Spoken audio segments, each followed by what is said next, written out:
नमस्कार दोस्तों, मेरी इस कहानी के चैनल पर आपका स्वागत है।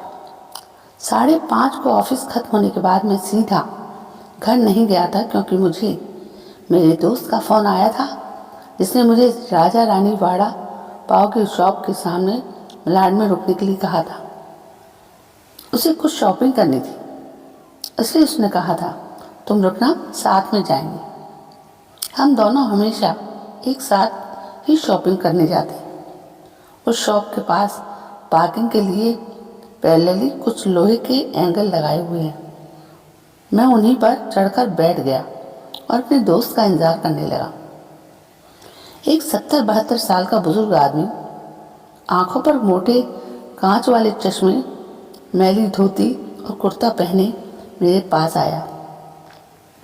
क्योंकि मैं लोहे के एंगल्स पर 3-4 फुट ऊंचाई पर बैठा था, उसने मेरे घुटनों को छुआ और बोला, बेटा एक बड़ा पाव खरीद कर दे दोगे तो बहुत अच्छा होगा, बहुत ज़्यादा भूख लगी है। मैंने जब उस बूढ़े आदमी की तरफ देखा तो वो मुझे रोजाना दिख रहे भिखारियों में से नहीं लगे। उन्हें देखकर ऐसा भी नहीं लगा कि वो हर दिन भीख मांगते होंगे। ऐसे अचानक किसी बुजुर्ग ने मेरे पैरों को हाथ लगाया तो मुझे बहुत अजीब महसूस हुआ। मैं तुरंत एंगल से कूदकर नीचे खड़ा हो गया। मैंने अपनी जेब में हाथ डाला और 50 रुपये निकालकर उस बुजुर्ग को देते हुए कहा, अंकल आपको भूख लगी है तो ये लीजिए 50 रुपये, कुछ खा लीजिए।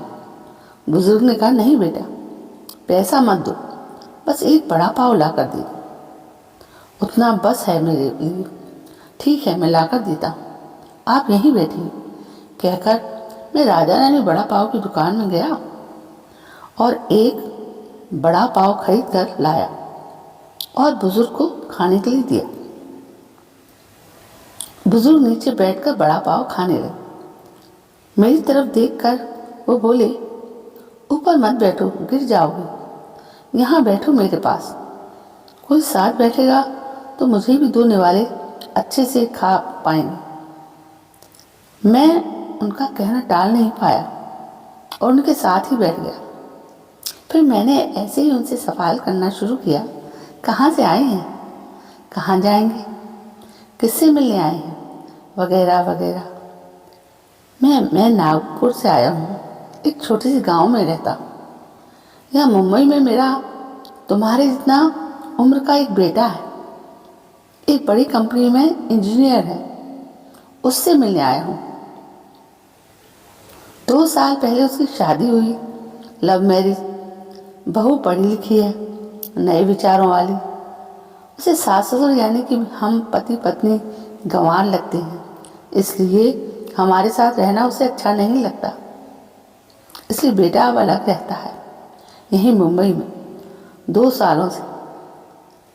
परसों मेरे इस मोबाइल पर उसका फ़ोन आया था, कह रहा था अमेरिका में नौकरी मिली है उसे, बीवी को लेकर जा रहा हूँ अमेरिका 10 साल के लिए।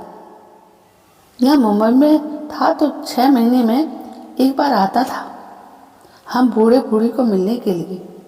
अब इतनी दूर परदेश जा रहा है, एक बार मिलने के लिए आओ बोला तो अब समय नहीं बचा है, परसों फ्लाइट में बैठकर जाना है, उसको कहता है। अब 10 साल के लिए जा रहा है, पता नहीं तब तक हम जिएंगे या मरेंगे, इसलिए सोचा खुद ही जाकर उसे मिल लेता। कल शाम से एयरपोर्ट को ढूंढ रहा हूँ, लेकिन यहाँ के लोग कहते हैं कि इस एरिया में एयरपोर्ट है ही नहीं। बुजुर्ग ने एड्रेस वाली चिट्ठी मेरे हाथ में देते हुए कहा। उनकी बात सुनकर मुझे लगा, मैंने कहा, लोग सच कहते हैं, एयरपोर्ट यहाँ नहीं है, सांताक्रूज में है।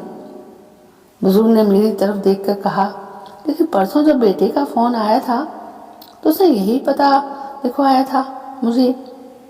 लगता है ये फ़ोन भी खराब हो गया है, फ़ोन ही नहीं आ रहा है मेरे बेटे का।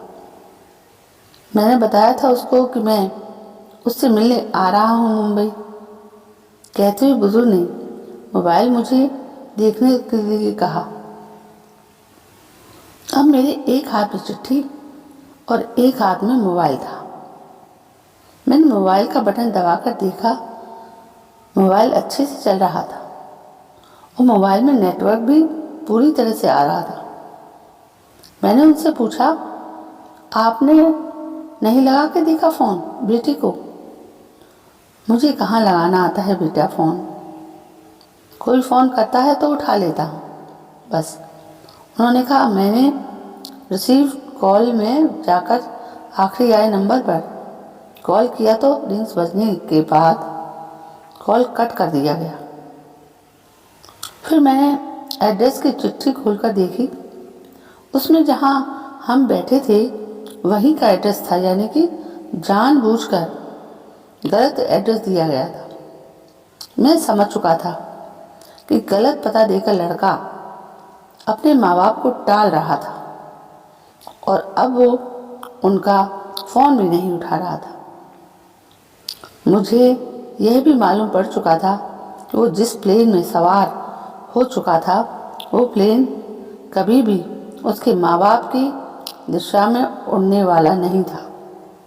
तब तक मेरा दोस्त वहाँ आ गया और बोला, चलो शॉपिंग करने चलते हैं। मैंने उसे 2 मिनट रुकने के लिए कहा और मैं बुजुर्ग की तरफ देखकर सोच में पड़ गया। मैं समझ नहीं पा रहा था कि अपने बेटे की तरफ से होने वाली धोखेबाजी को ये बुजुर्ग समझ नहीं पा रहे थे या फिर खुद का बच्चा उनके साथ ऐसा व्यवहार कर सकता है, यह वो स्वीकार नहीं कर पा रहे थे।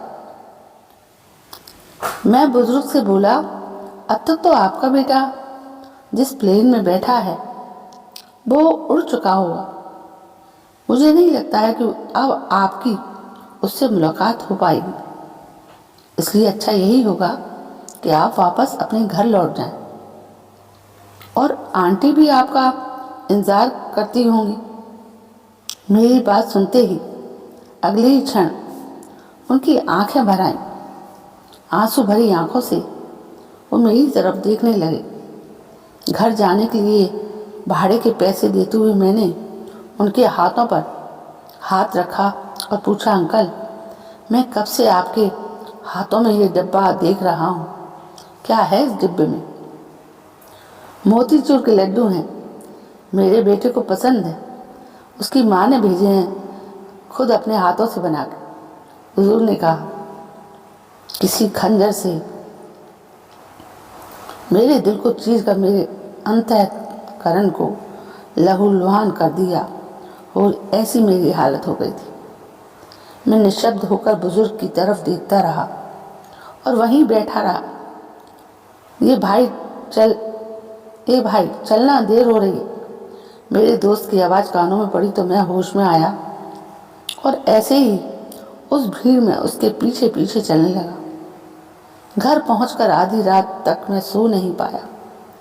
रह रहकर एक ही सवाल मेरे मन में उठ रहा था, एक बड़ा पाव की भीख मांगने वाला वो बेचारा आदमी भूख से बेहाल होने के बावजूद भी अपने साथ लाए हुए मोतीचूर के लड्डुओं में से एक लड्डू खुद नहीं खा सकता था। अपने बेटे से इतना प्यार। कैसी लगी आपको ये कहानी? दिल छूने वाली कहानी। आपने इस कहानी को पूरा पढ़ा है, इसका मतलब है कि आपको ऐसी इमोशनल कहानियाँ पसंद हैं। ऐसी इमोशनल कहानियों के लिए आप हमारे चैनल को सब्सक्राइब करें, लाइक करें, शेयर करें और हमारे चैनल पर अपनी प्रतिक्रिया व्यक्त करें। कल मैं फिर हाजिर होती हूँ एक नई कहानी के साथ। तब तक के लिए जय हिंद, वंदे मातरम।